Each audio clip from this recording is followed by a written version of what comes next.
శ్రీశైలంలోని శివలింగం ఎందుకంత చిన్నగా ఉంటుంది? మీలో ఎవరికైనా ఈ డౌట్ వచ్చిందా? అయితే ఈ వీడియో తప్పకుండా చూడాల్సిందే.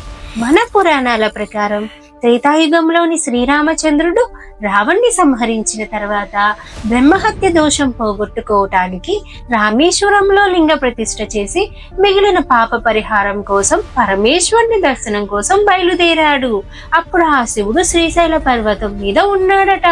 రాముడు వస్తున్నాడు అని విషయం గ్రహించిన శివుడు రాముడి కంట పడకూడదని శ్రీశైల భూగర్భంలో దిగిపోయాడట. అంతలో శ్రీశైల శిఖరాన్ని చేరుకున్న రాముడు అక్కడి నుంచే శివలింగాన్ని దర్శించాడు.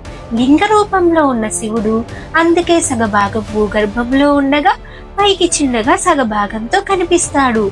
అదే గర్భాలయంలో ఉన్న శివలింగం. శ్రీరాముడు ఎక్కిన శిఖరమే ప్రస్తుతం శ్రీశైలంలో ఉన్న శిఖర దర్శనం. అందుకే శ్రీశైల శిఖర దర్శనం సర్వ పాపహరణం అని అంటారు. ఇలాంటి మరెన్నో శ్రీశైల విశేషాలను ఇది మన కథ ఛానల్లో చూడండి. ఇంకా సబ్స్క్రైబ్ చేసుకోని వాళ్ళు ఉంటే సబ్స్క్రైబ్ చేసుకోండి. శ్రీశైలం వెళ్ళే మీ ఫ్రెండ్స్ కి, ఫ్యామిలీస్ కి షేర్ చేయండి. హర హర మహాదేవ్.